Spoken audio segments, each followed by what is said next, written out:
Costa audiobook presents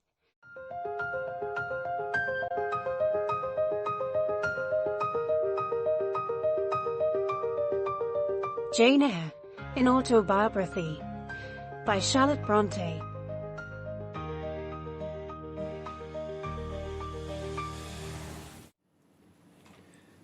Chapter 21.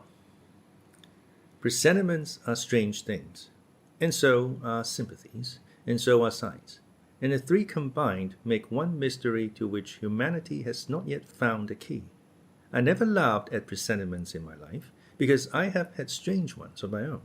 Sympathies, I believe, exist whose workings baffle mortal comprehension, and signs, for aught we know, may be but the sympathies of nature with man. When I was a little girl, only 6 years old, I one night heard Bessie Leaven say to Martha Abbott that she had been dreaming about a little child, and that to dream of children was a sure sign of trouble, either to one's self or one's kin. The saying might have worn out of my memory, had not a circumstance immediately followed which served indelibly to fix it there. The next day Bessie was sent for home to the deathbed for her little sister. Of late I had often recalled this saying and this instant, for during the past week scarcely a night had gone over my couch that had not brought with it a dream of an infant, which I sometimes hushed in my arms, sometimes dandled on my knee, sometimes watched playing with daisies on the lawn, or again dabbling its hands in running water. It was a wailing child this night, and a laughing one the next. Now it nestled close to me, and now it ran from me. But whatever mood the apparition evinced, whatever aspect it wore, it failed not for 7 successive nights to meet me the moment I entered the land of slumber. I did not like this iteration of one idea, this strange recurrence of one image, and I grew nervous as bedtime approached and the hour of the vision drew near. It was from companionship with this baby phantom I had been roused on that moonlight night when I heard the cry, and it was on the afternoon of the day following I was summoned downstairs by a message that someone wanted me in Mrs. Fairfax's room. On repairing thither, I found a man waiting for me, having the appearance of a gentleman's servant. He was dressed in deep mourning, and the hat he held in his hand was surrounded with a crape band. "I dare say you hardly remember me, miss," he said, rising as I entered, "but my name is Leaven. I lived coachman with Mrs. Reed when you were at Gateshead, 8 or 9 years since, and I live there still." "Oh, Robert, how do you do? I remember you very well. You used to give me a ride sometimes on Miss Georgiana's bay pony. And how is Bessie? You are married to Bessie?" "Yes, miss. My wife is very hearty, thank you. She brought me another little one about 2 months since. We have 3 now, and both mother and child are thriving." "And are the family well at the house, Robert?" "I'm sorry I can't give you better news of them, miss. They are very badly at present, in great trouble." "I hope no one is dead," I said, glancing at his black dress. He too looked down at the crape round his hat and replied, "Mr. John died yesterday was a week, at his chambers in London." "Mr. John?" "Yes. And how does his mother bear it?"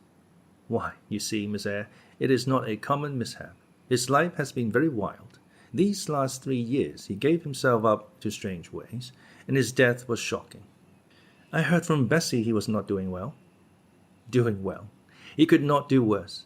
He ruined his health and his estate amongst the worst men and the worst women. He got into debt and into jail. His mother helped him out twice, but as soon as he was free he returned to his old companions and habits. His head was not strong. The knaves he lived amongst fooled him beyond anything I ever heard. He came down to Gateshead about 3 weeks ago and wanted Mrs. to give up all to him. Mrs. refused.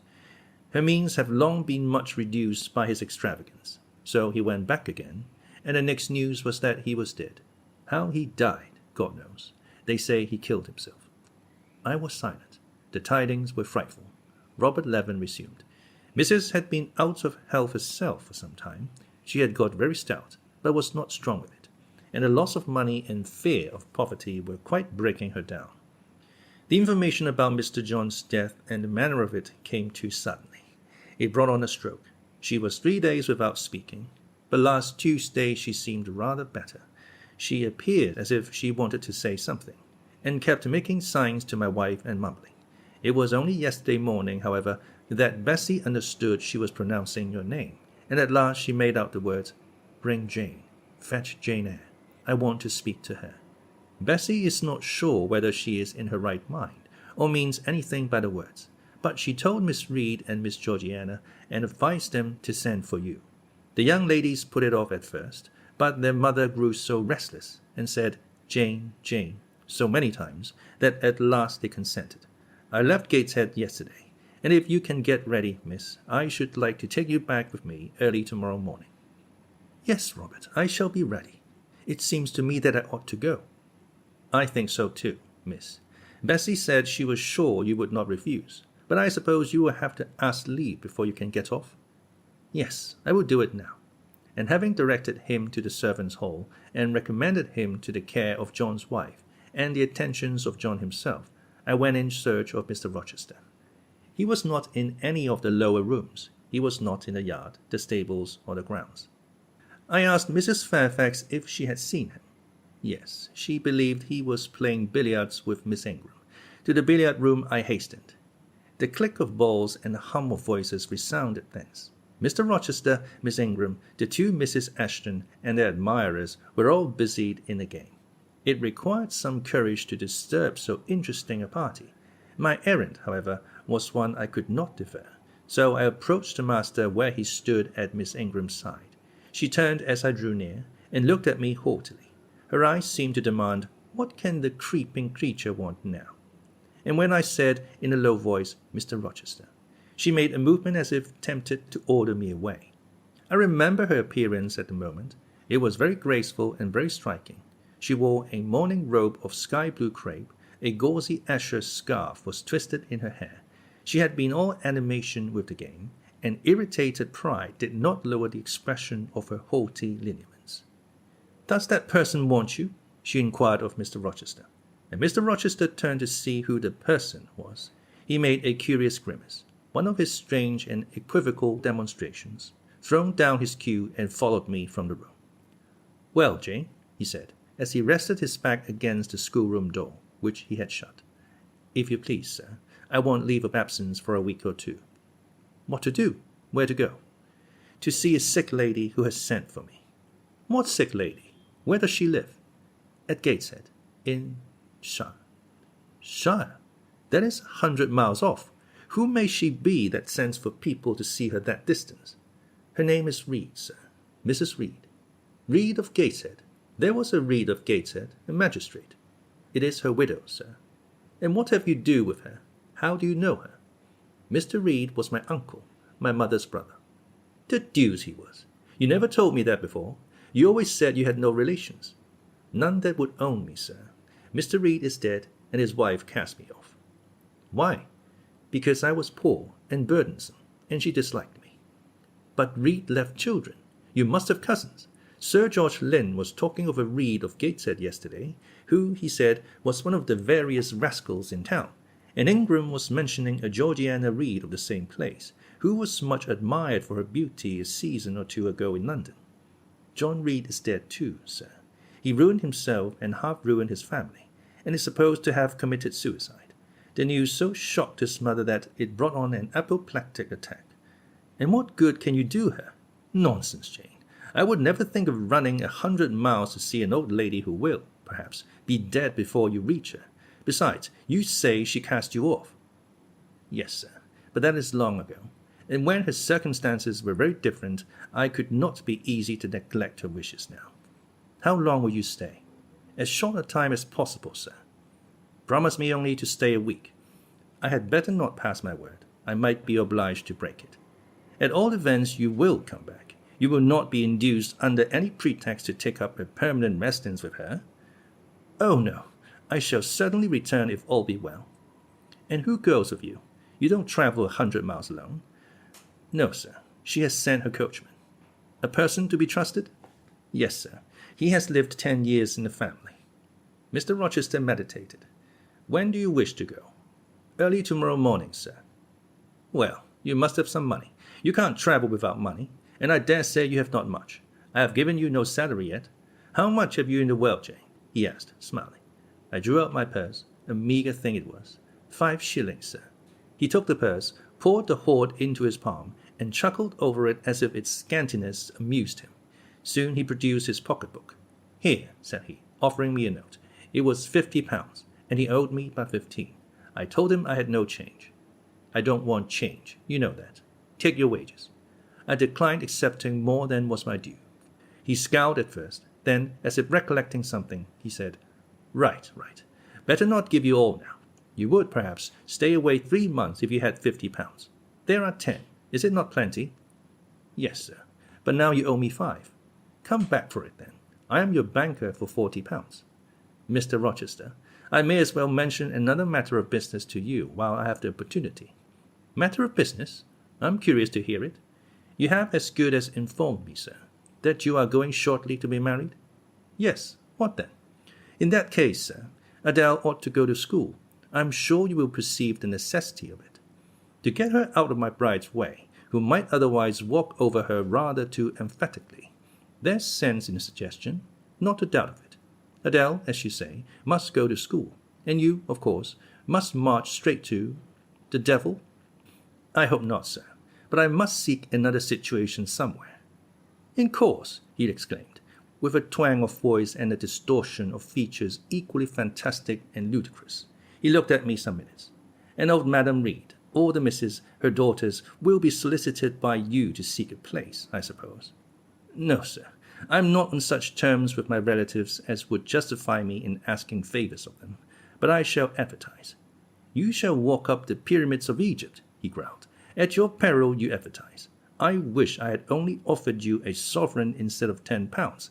Give me back £9, Jane. I have a use for it."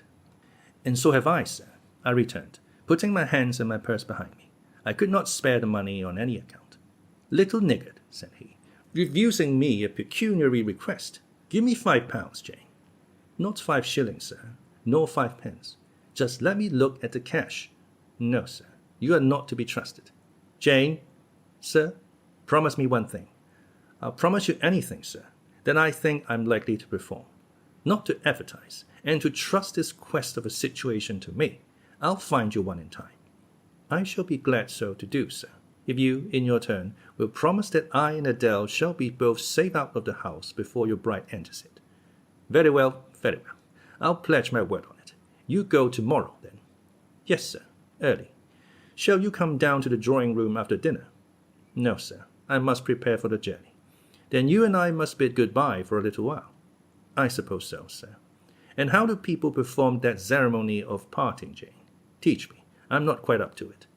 "They say farewell, or any other form they prefer." "Then say it." "Farewell, Mr. Rochester, for the present." "What must I say?" "The same, if you like, sir." "Farewell, Miss Eyre, for the present. Is that all?" "Yes." It seemed stingy to my notions, and dry and unfriendly. I should like something else, a little addition to the rite. If one shook hands, for instance. But no, that would not content me either. "So you do no more than say farewell, Jane." "It is enough, sir. As much goodwill may be conveyed in one hearty word as in many." "Very likely, but it is blank and cool. Farewell." How long is he going to stand with his back against the door? I asked myself. I want to commence my packing. The dinner bell rang, and suddenly away he bolted, without another syllable. I saw him no more during the day, and was off before he had risen in the morning. I reached the lodge at Gateshead about 5 o'clock in the afternoon of the 1st of May. I stepped in there before going up to the hall. It was very clean and neat. The ornament windows were hung with little white curtains. The floor was spotless. The grate and fire irons were burnished bright, and the fire burned clear.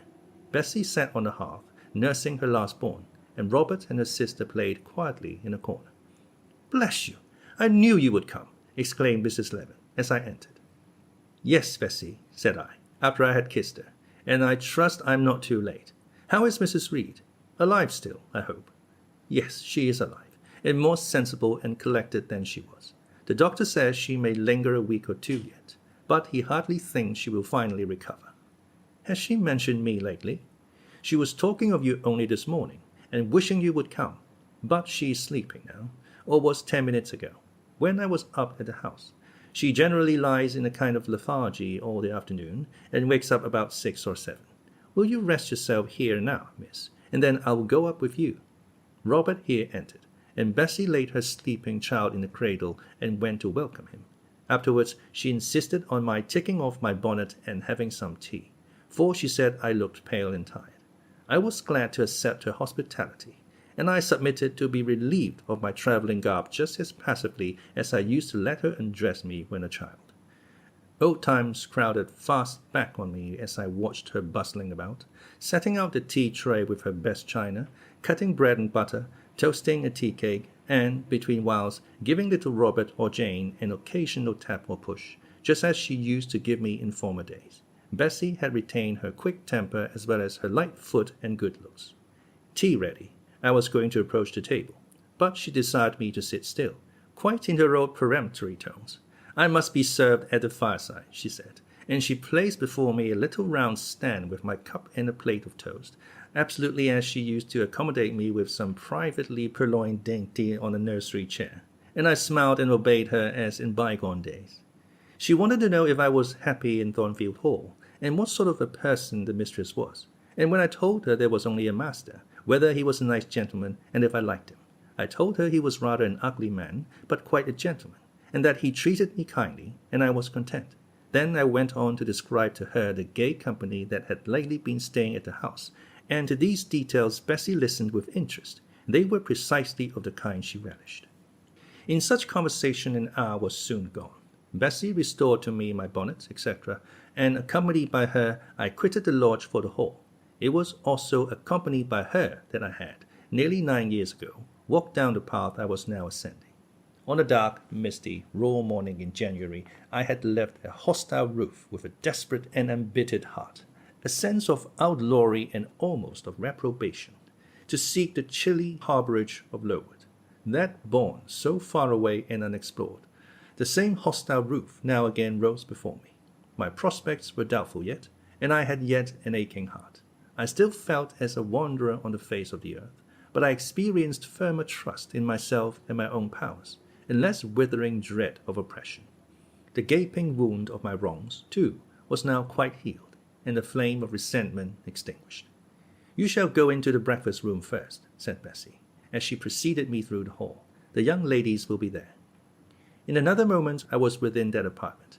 There was every article of furniture looking just as it did on the morning I was first introduced to Mr. Brocklehurst. The very rug he had stood upon still covered the hearth. Glancing at the bookcases, I thought I could distinguish the 2 volumes of Bewick's British Birds occupying their old place on the 3rd shelf, and Gulliver's Travels and the Arabian Nights ranged just above. The inanimate objects were not changed, but the living things had altered past recognition. 2 young ladies appeared before me, one very tall, almost as tall as Miss Ingram, very thin too, with a sallow face and severe mien. There was something ascetic in her look, which was augmented by the extreme plainness of a straight-skirted black stuff dress, a starched linen collar, hair combed away from the temples, and the nun-like ornaments of a string of ebony beads and a crucifix. This I felt sure was Eliza, though I could trace little resemblance to her former self in that elongated and colourless visage. The other was as certainly Georgiana, but not the Georgiana I remembered, the slim and fairy-like girl of 11. This was a full-blown, very plump damsel, fair as waxwork, with handsome and regular features, languishing blue eyes, and ring-lected yellow hair.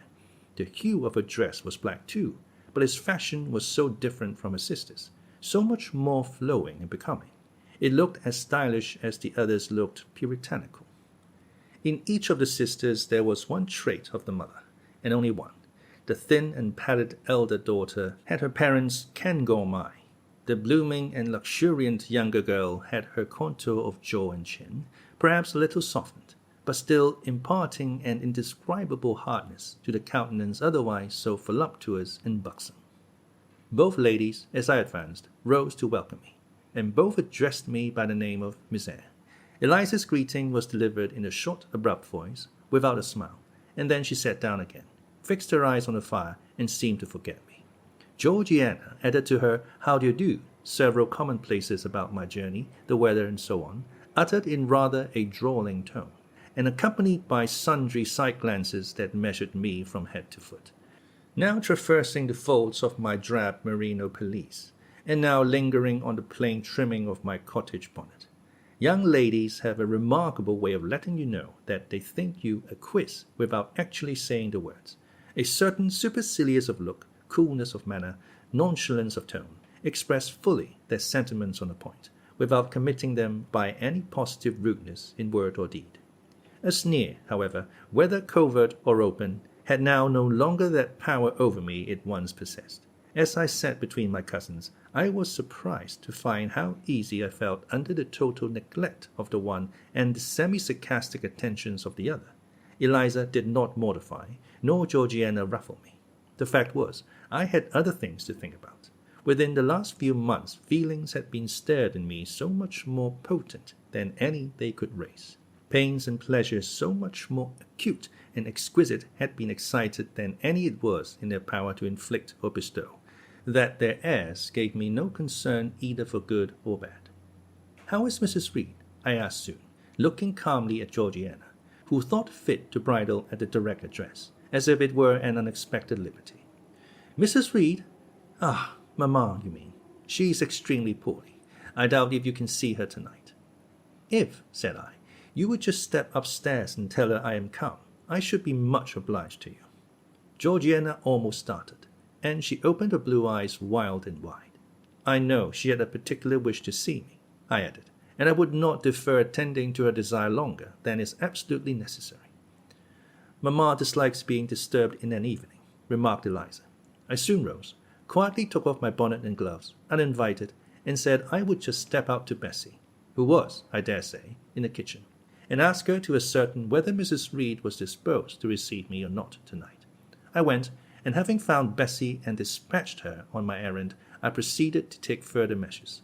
It had heretofore been my habit always to shrink from arrogance. Received as I had been today, I should, a year ago, have resolved to quit Gateshead the very next morning. Now, it was disclosed to me all at once that that would be a foolish plan. I had taken a journey of 100 miles to see my aunt, and I must stay with her till she was better, or dead. As to her daughter's pride or folly, I must put it on one side, make myself independent of it. So I addressed the housekeeper, asked her to show me a room, told her I should probably be a visitor here for a week or two, had my trunk conveyed to my chamber, and followed it thither myself. I met Bessie on the landing. "Missus is awake," said she. "I have told her you are here. Come and let her see if she will know you." I did not need to be guided to the well-known room, to which I had so often been summoned for chastisement or reprimand in former days. I hastened before Bessie. I softly opened the door. A shaded light stood on a table, for it was now getting dark. There was the great four-post bed with amber hangings as of old, there the toilet table, the armchair, and the footstool, at which I had 100 times been sentenced to kneel, to ask pardon for offences by me uncommitted. I looked into a certain corner near, half expecting to see the slim outline of a once dreaded switch which used to lurk there, waiting to leap out imp-like and lace my quivering palm or shrinking neck. I approached the bed. I opened the curtains and leant over the high-piled pillows. Well did I remember Mrs. Reed's face, and I eagerly sought the familiar image. It is a happy thing that time quells the longings of vengeance and hushes the promptings of rage and aversion. I had left this woman in bitterness and hate, and I came back to her now with no other emotion than a sort of ruth for her great sufferings, and a strong yearning to forget and forgive all injuries, to be reconciled and clasp hands in amity. The well-known face was there, stern, relentless as ever. There was that peculiar eye which nothing could melt, and a somewhat raised, imperious, despotic eyebrow. How often had it lowered on me menace and hate, and how the recollection of childhood's terrors and sorrows revived as I traced his harsh line now. And yet I stooped down and kissed her. She looked at me. "Is this Jane Eyre?" she said. "Yes, Aunt Reed. How are you, dear aunt?" I had once vowed that I would never call her aunt again.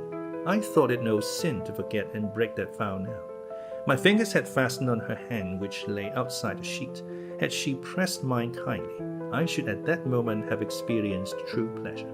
But unimpressionable natures are not so soon softened, nor are nature antipathies so readily eradicated.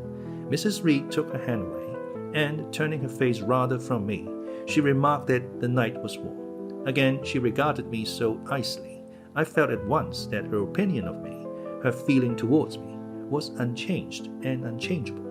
I knew by her stony eye, opaque to tenderness, indissoluble to tears, that she was resolved to consider me bad to the last, because to believe me good would give her no generous pleasure, only a sense of mortification. I felt pain, and then I felt ire, and then I felt a determination to subdue her, to be her mistress in spite both of her nature and her will.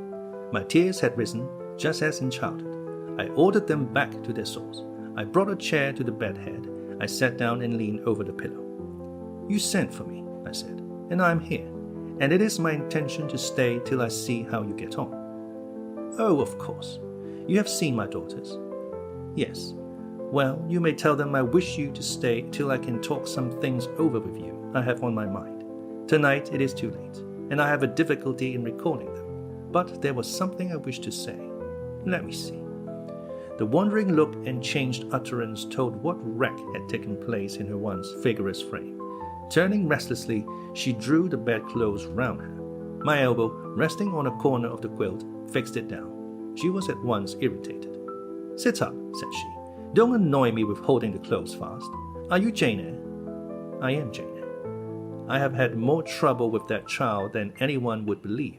Such a burden to be left on my hands, and so much annoyance as she caused me, daily and hourly, with her incomprehensible disposition, and her sudden starts of temper, and her continual unnatural watchings of one's movements.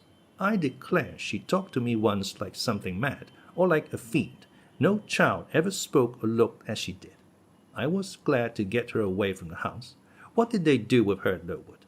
The fever broke out there, and many of the pupils died. She, however, did not die. But I said she did. I wish she had died." "A strange wish, Mrs. Reed. Why do you hate her so?"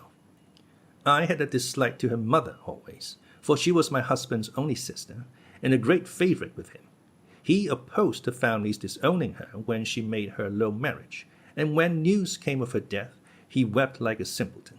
He would send for the baby, though I entreated him rather to put it out to nurse and pay for its maintenance. I hated it the first time I set eyes on it, a sickly, whining, piny thing. It would wail in its cradle all night long, not screaming heartily like any other child, but whimpering and moaning.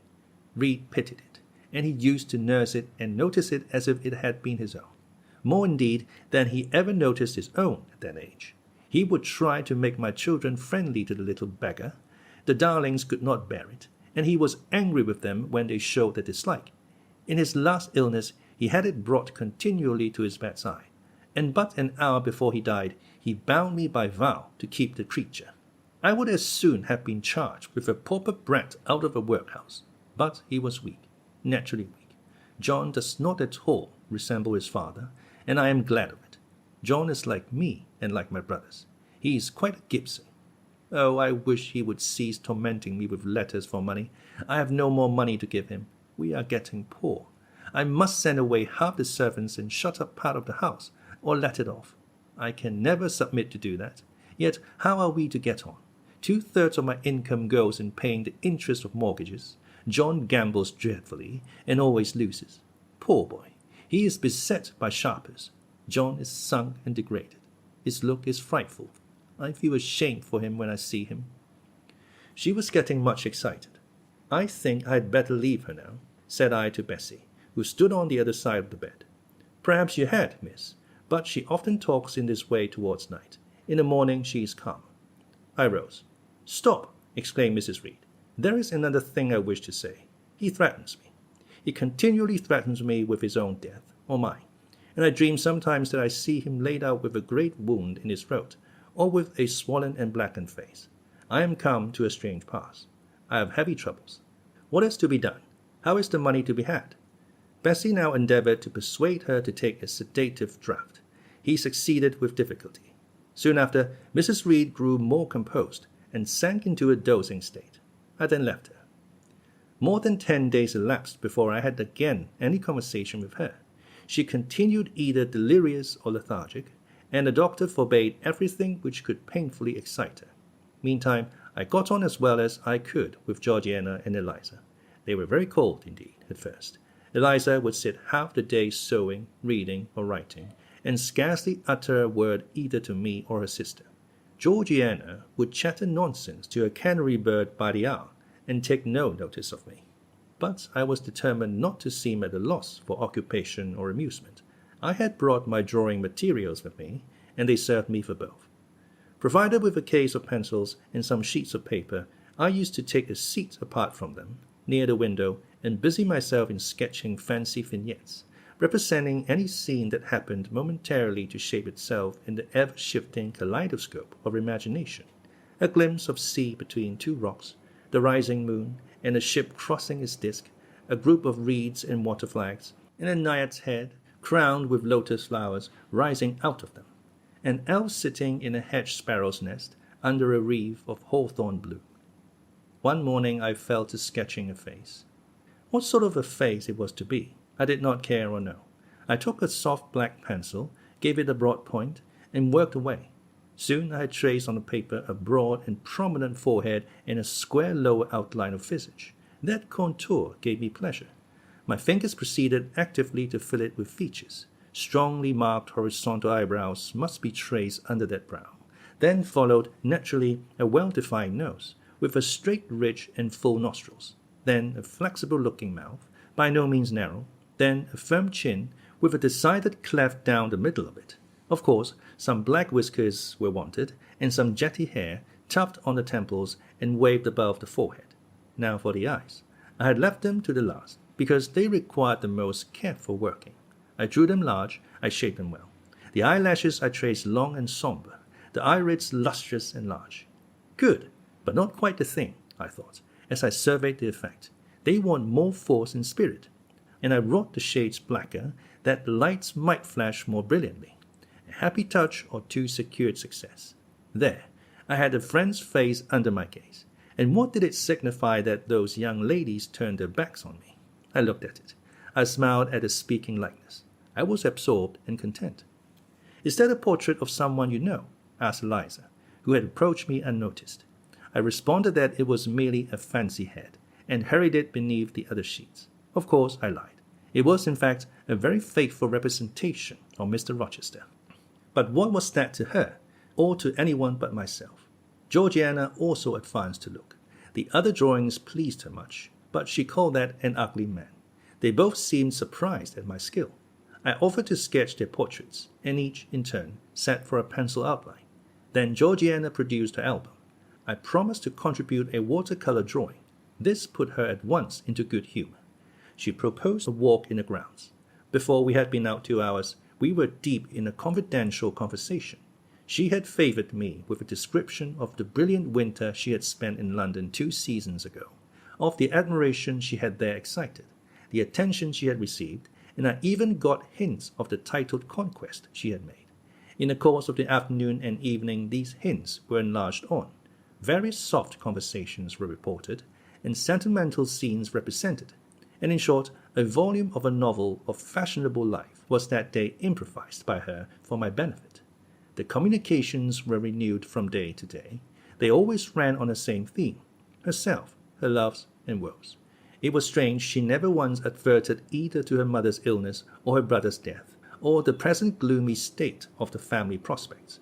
Her mind seemed wholly taken up with reminiscence of past gaiety and aspirations after dissipations to come.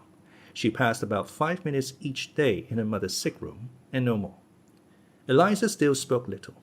She had evidently no time to talk. I never saw a busier person than she seemed to be, yet it was difficult to say what she did, or rather to discover any result of her diligence. She had an alarm to call her up early. I know not how she occupied herself before breakfast, but after that meal she divided her time into regular portions, and each hour had its allotted task. 3 times a day she studied a little book, which I found, on inspection, was a common prayer book. I asked her once what was the great attraction of that volume, and she said, the rubric. 3 hours she gave to stitching, with gold thread, the border of a square crimson cloth, almost large enough for a carpet, In answer to my inquiries after the use of this article, she informed me it was a covering for the altar of a new church lately erected near Gateshead. 2 hours she devoted to her diary, 2 to working by herself in the kitchen garden, and 1 to the regulation of her accounts. She seemed to want no company, no conversation. I believe she was happy in her way. This routine sufficed for her, and nothing annoyed her so much as the occurrence of any incident which forced her to vary its clockwork regularity. She told me one evening, when more disposed to be communicative than usual, that John's conduct and the threatened ruin of the family had been a source of profound affliction to her. But she had now, she said, settled her mind, and formed a resolution. Her own fortune she had taken care to secure, and when her mother died, and it was wholly improbable, she tranquilly remarked that she should either recover or linger long. She would execute a long-cherished project, seek a retirement where punctual habits would be permanently secured from disturbance, and place safe barriers between herself and the frivolous world. I asked if Georgiana would accompany her. Of course not. Georgiana and she had nothing in common. They never had had. She would not be burdened with her society for any consideration. Georgiana should take her own course, and she, Eliza, would take hers.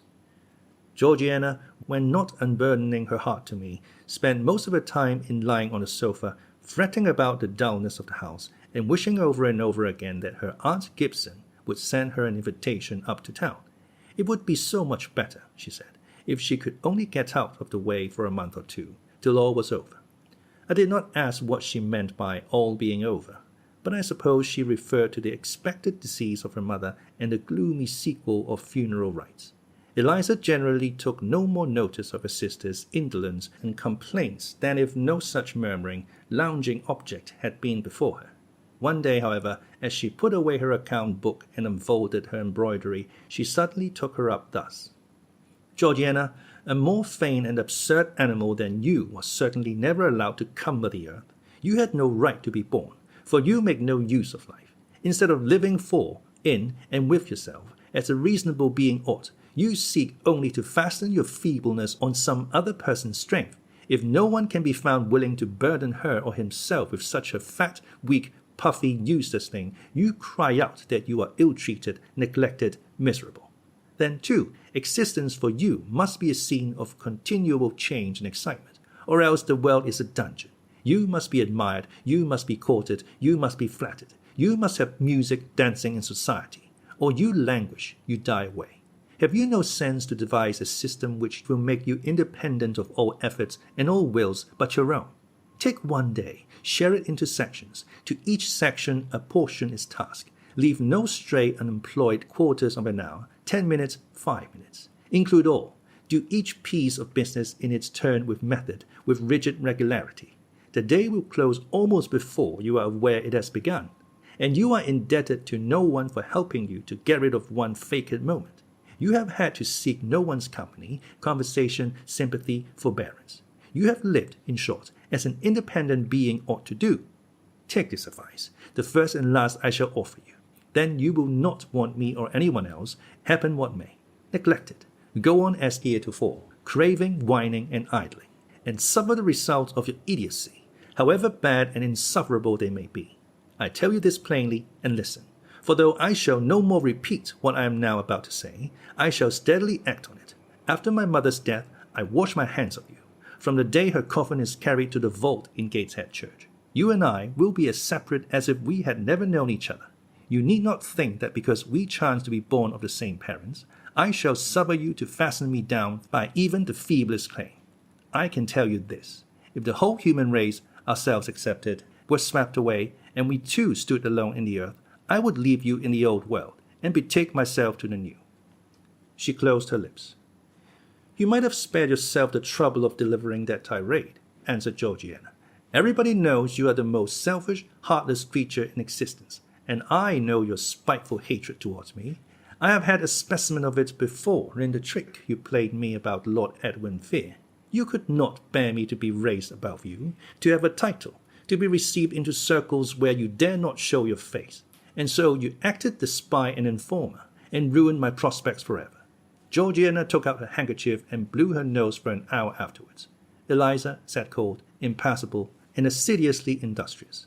True, generous feeling is made small account of by some, but here were two natures rendered, the one intolerably acrid, the other despicably savourless for the want of it. Feeling without judgment is a washy draught indeed, but judgment untempered by feeling is too bitter and husky a morsel for human deglutition. It was a wet and windy afternoon. Georgiana had fallen asleep on the sofa over the perusal of a novel. Eliza was gone to attend a Saint's Day service at a new church, for in matters of religion she was a rigid formalist. No weather ever prevented the punctual discharge of what she considered her devotional duties. Fair or foul, she went to church thrice every Sunday, and as often on weekdays as there were prayers. I bethought myself to go upstairs and see how the dying woman sped, who lay there almost unheeded. The very servants paid her but a remittent attention. The hired nurse, being little looked after, would slip out of the room whenever she could. Bessie was faithful, but she had her own family to mind, and could only come occasionally to the hall. I found the sick room unwatched, as I had expected. No nurse was there. The patient lay still and seemingly lethargic, her livid face sunk in the pillows. The fire was dying in the grate. I renewed the fuel, rearranged the bedclothes, gazed a while on her who could not now gaze on me, and then I moved away to the window. The rain beat strongly against the panes. The wind blew tempestuously.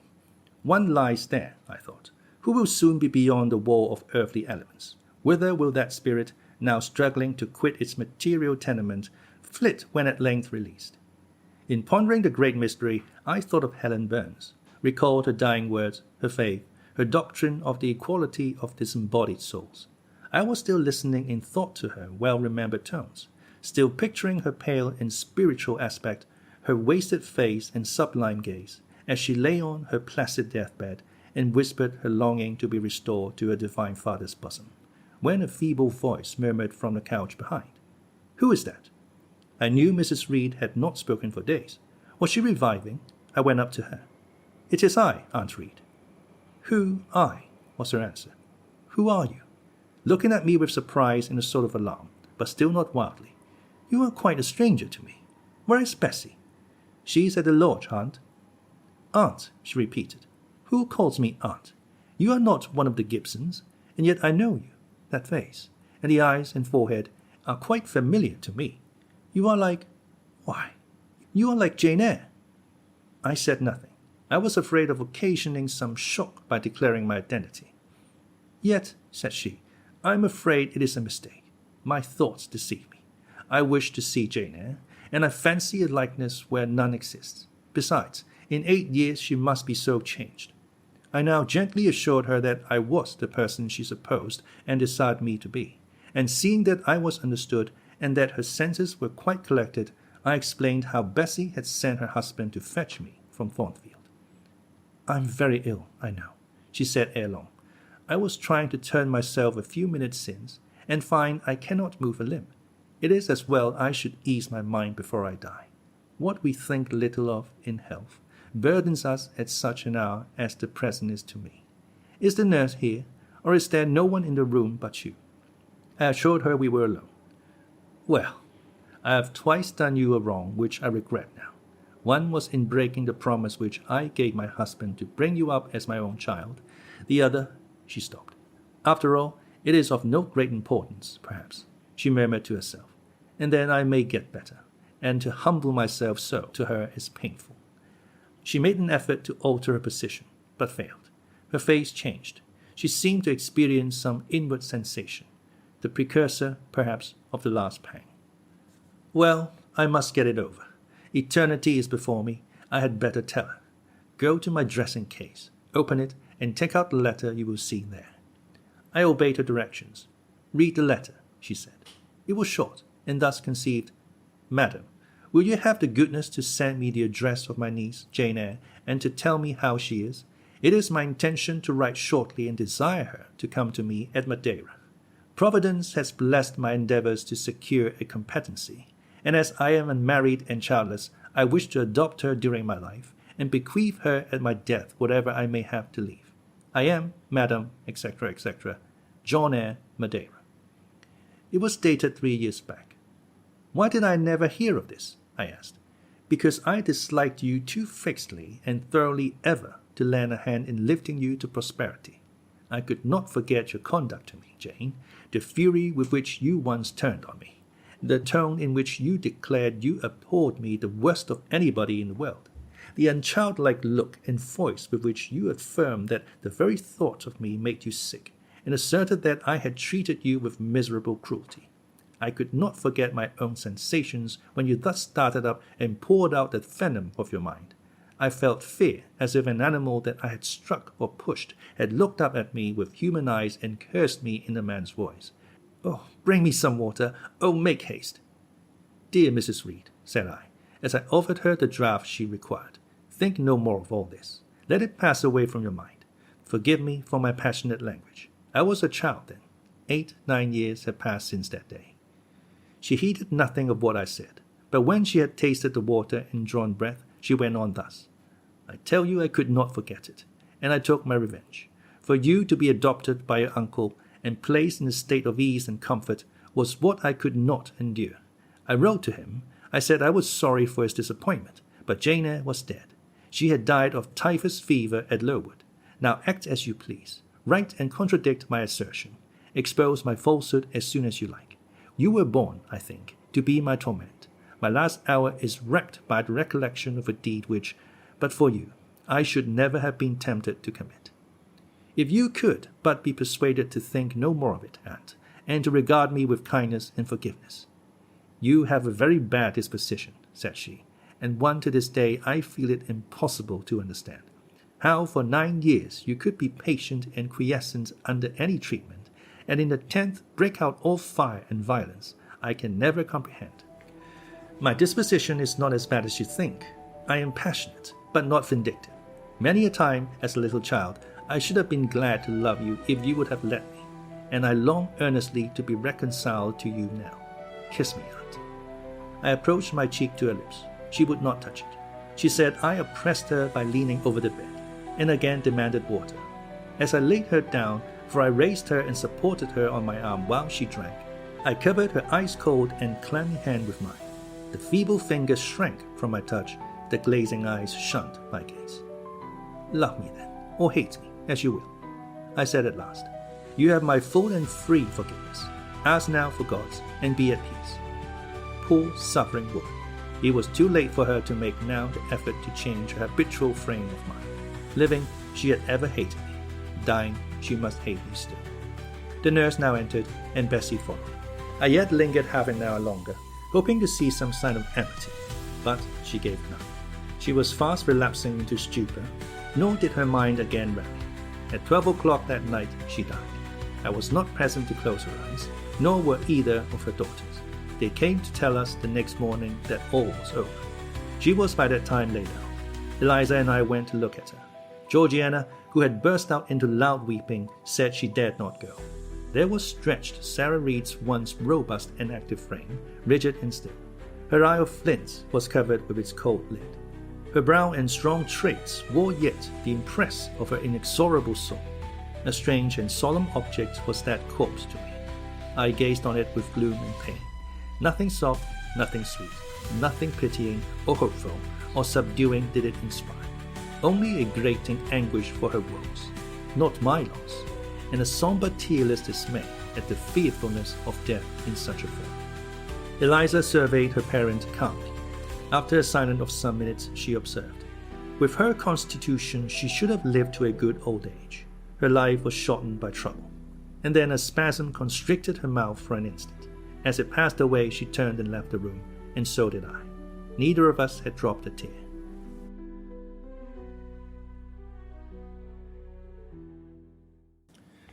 Chapter 22. Mr. Rochester had given me but 1 week's leave of absence, yet a month elapsed before I quitted Gateshead. I wished to leave immediately after the funeral, but Georgiana entreated me to stay till she could get off to London, whither she was now at last invited by her uncle, Mr. Gibson, who had come down to direct his sister's interment and settle the family affairs. Georgiana said she dreaded being left alone with Eliza. From her she got neither sympathy in her dejection, support in her fears, nor aid in her preparations. So I bore with her feeble-minded wailings and selfish lamentations as well as I could, and did my best in sewing for her and packing her dresses. It is true that while I worked, she would idle, and I thought to myself, if you and I were destined to live always together, cousin, we would commence matters on a different footing. I should not settle tamely down into being the forbearing party. I should assign you your share of labor, and compel you to accomplish it, or else it should be left undone. I should insist also on your keeping some of those drawling, half-insincere complaints hushed in your own breast. It is only because our connection happens to be very transitory, and comes at a peculiarly mournful season, that I consent thus to render it so patient and compliant on my part. At last I saw Georgiana off, but now it was Eliza's turn to request me to stay another week. Her plans required all her time and attention, she said. She was about to depart for some unknown bourne, and all day long she stayed in her own room, her door bolted within, filing trunks, emptying drawers, burning papers, and holding no communication with anyone. She wished me to look after the house, to see callers, and answer notes of condolence. One morning she told me I was at liberty, and, she added, I am obliged to you for your valuable services and discreet conduct. There is some difference between living with such an one as you and with Georgiana. You perform your own part in life and burden no one. Tomorrow, she continued, I set out for the continent. I shall take up my abode in a religious house near Lisle. A nunnery, you would call it. There I shall be quiet and unmolested. I shall devote myself for a time to the examination of the Roman Catholic dogmas and to a careful study of the workings of their system. If I find it to be, as I half suspect it is, the one best calculated to ensure the doing of all things decently and in order, I shall embrace the tenets of Rome and probably take the veil. I neither expressed surprise at this resolution nor attempted to dissuade her from it. The vocation will fit you to a hair, I thought. Much good may it do you. When we parted, she said, Goodbye, cousin Jane Eyre. I wish you well. You have some sense. I then returned, You are not without sense, cousin Eliza, but what you have, I suppose, in another year will be walled up alive in a French convent. However, it is not my business, and so it suits you. I don't much care. You are in the right, said she, and with these words we each went our separate way. As I shall not have occasion to refer either to her or her sister again, I may as well mention here that Georgiana made an advantageous match with a wealthy worn-out man of fashion, and that Eliza actually took the veil, and is at this day superior of the convent where she passed the period of her novitiate, and which she endowed with her fortune. How people feel when they are returning home from an absence, long or short, I did not know. I had never experienced the sensation. I had known what it was to come back to Gateshead when a child after a long walk to be scolded for looking cold or gloomy, and later what it was to come back from church to Lowood, to long for a plenteous meal and a good fire, and to be unable to get either. Neither of these returnings was very pleasant or desirable. No magnet drew me to a given point, increasing in its strength of attraction the nearer I came. The return to Thornfield was yet to be tried. My journey seemed tedious, very tedious. 50 miles one day, a night spent at an inn. 50 miles the next day. During the first 12 hours I thought of Mrs. Reed in her last moments. I saw her disfigured and discoloured face, and heard her strangely altered voice. I mused on the funeral day, the coffin, the hearse, the black train of tenants and servants. Few was the number of relatives, the gaping vault, the silent church, the solemn service. Then I thought of Eliza and Georgiana. I beheld one the cynosure of a ballroom, the other the inmate of a convent cell, and I dwelt on and analyzed their separate peculiarities of person and character. The evening arrival at the great town of scattered these thoughts. Night gave them quite another turn. Laid down on my traveller's bed, I left reminiscence for anticipation. I was going back to Thornfield, but how long was I to stay there? Not long, for that I was sure. I had heard from Mrs. Fairfax in the interim of my absence. The party at the Hall was dispersed. Mr. Rochester had left for London 3 weeks ago, but he was then expected to return in a fortnight. Mrs. Fairfax surmised that he was gone to make arrangements for his wedding, as he had talked of purchasing a new carriage. She said the idea of his marrying Miss Ingram still seemed strange to her, but from what everybody said, and from what she had herself seen, she could no longer doubt that the event would shortly take place. You would be strangely incredulous if you did doubt it, was my mental comment. I don't doubt it. The question followed. Where was I to go? I dreamt of Miss Ingram all the night. In a vivid morning dream, I saw her closing the gates of Thornfield against me and pointing me out another road, and Mr. Rochester looked on with his arms folded, smiling sardonically, as it seemed, at both her and me. I had not notified to Mrs. Fairfax the exact day of my return, for I did not wish either car or carriage to meet me at Millcourt. I proposed to walk the distance quietly by myself, and very quietly, after leaving my box in the ostler's care, did I slip away from the George Inn, about 6 o'clock of a June evening, and take the old road to Thornfield, a road which lay chiefly through fields, and was now little frequented. It was not a bright or splendid summer evening, though fair and soft. The haymakers were at work all along the road, and the sky, though far from cloudless, was such as promised well for the future. Its blue, where blue was visible, was mild and settled, and its cloud strata high and thin. The west, too, was warm. No watery gleam chilled it. It seemed as if there was a fire lit, an altar burning behind its screen of marbled vapor, and out of apertures shone a golden redness. I felt glad as the road shortened before me, so glad that I stopped once to ask myself what that joy meant, and to remind reason that it was not to my home I was going, or to a permanent resting place, or to a place where fond friends looked out for me and waited my arrival. Mrs. Fairfax will smile you a calm welcome, to be sure, said I, and little Adele will clap her hands and jump to see you. But you know very well you are thinking of another than they, and that he is not thinking of you. But what is so headstrong as youth? What so blind as inexperience? These affirmed that it was pleasure enough to have the privilege of again looking on Mr. Rochester, whether he looked on me or not, and they added, Hasten, hasten, be with him while you may. But a few more days or weeks at most, and you are parted from him forever. And then I strangled a newborn agony, a deformed thing which I could not persuade myself to own and rear, and ran on. They are making hay too, in Thornfield meadows, or rather the labourers are just quitting their work and returning home with their rakes on their shoulders, now at the hour I arrive.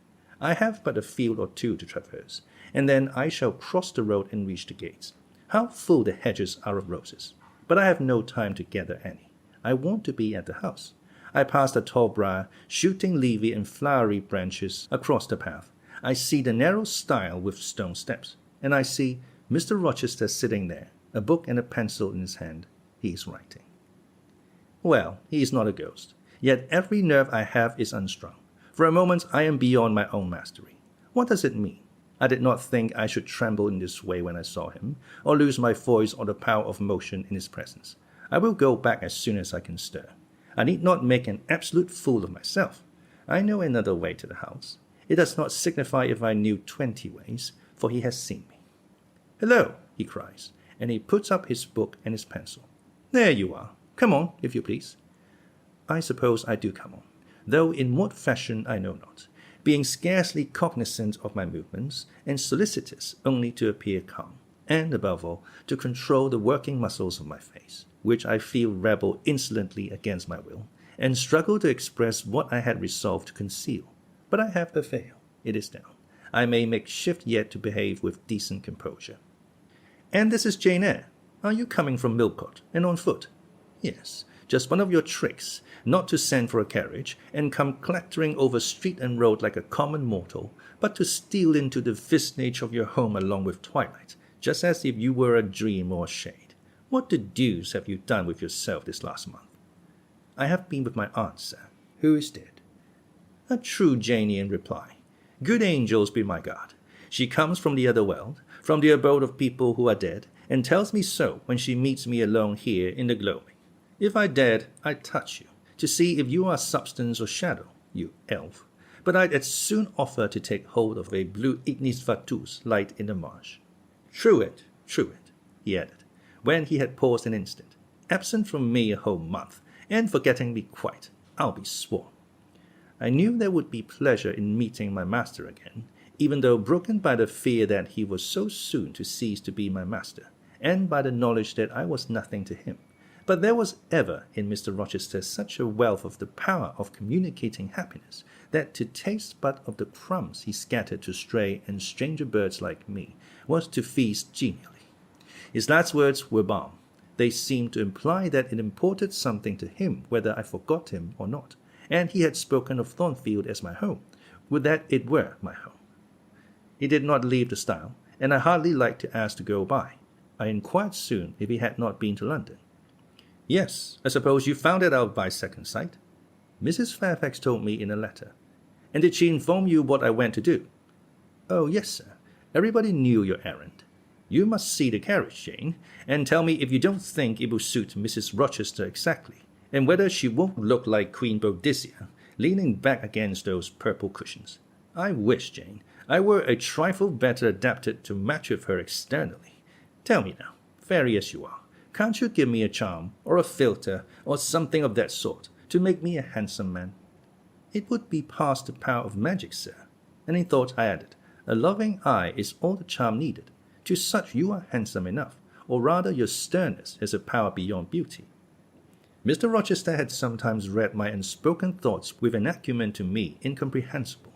In the present instance he took no notice of my abrupt vocal response, but he smiled at me with a certain smile he had of his own, and which he used but on rare occasions. He seemed to think it too good for common purposes. It was the real sunshine of feeling. He shed it over me now. Pass, Janet, said he, making room for me to cross the stile. Go up home, and stay your weary little wandering feet at a friend's threshold. All I had now to do was to obey him in silence. No need for me to colloquize further. I got over the stile without a word, and meant to leave him calmly. An impulse held me fast. A force turned me round. I said, or something in me said for me, and in spite of me, "Thank you, Mr. Rochester, for your great kindness. I am strangely glad to get back again to you, and wherever you are is my home, my only home." I walked on so fast that even he could hardly have overtaken me had he tried. Little Adele was half wild with delight when she saw me. Mrs. Fairfax received me with her usual plain friendliness. Leah smiled, and even Sophie bid me bonsoir with glee. This was very pleasant. There is no happiness like that of being loved by your fellow creatures, and feeling that your presence is an addition to their comfort. I that evening shut my eyes resolutely against the future. I stopped my ears against the voice that kept warning me of near separation and coming grief. When tea was over and Mrs. Fairfax had taken her knitting, and I had assumed a low seat near her, and Adele, kneeling on the carpet, had nestled close up to me, and a sense of mutual affection seemed to surround us with a ring of golden peace, I uttered a silent prayer that we might not be parted far or soon. But when, as we thus sat, Mr. Rochester entered, unannounced, and looking at us, seemed to take pleasure in the spectacle of a group so amicable. When he said he supposed the old lady was all right now, that she had got her adopted daughter back again, and added that he saw Adele was prête à coquiller sa petite maman anglaise, I half ventured to hope that he would, even after his marriage, keep us together somewhere under the shelter of his protection, and not quite exiled from the sunshine of his presence. A fortnight of dubious calm succeeded my return to Thornfield Hall. Nothing was said of the master's marriage, and I saw no preparation going on for such an event. Almost every day I asked Mrs. Fairfax if she had yet heard anything decided. Her answer was always in the negative. Once she said she had actually put the question to Mr. Rochester as to when he was going to bring his bride home, but he had answered her only by a joke and one of his queer looks, and she could not tell what to make of him. One thing specially surprised me, and that was, there were no journeyings backward and forward, no visits to Ingram Park. To be sure, it was 20 miles off, on the borders of another county, but what was that distance to an ardent lover? To so practised and indefatigable a horseman as Mr. Rochester, it would be but a morning's ride. I began to cherish hopes I had no right to conceive, that the match was broken off, that rumour had been mistaken, that one or both parties had changed their minds. I used to look at my master's face to see if it were sad or fierce, but I could not remember the time when it had been so uniformly clear of clouds or evil feelings. If, in the moments I and my pupil spent with him, I lacked spirits and sank into inevitable dejection, he became even gay. Never had he called me more frequently to his presence, never been kinder to me when there, and alas, never had I loved him so well.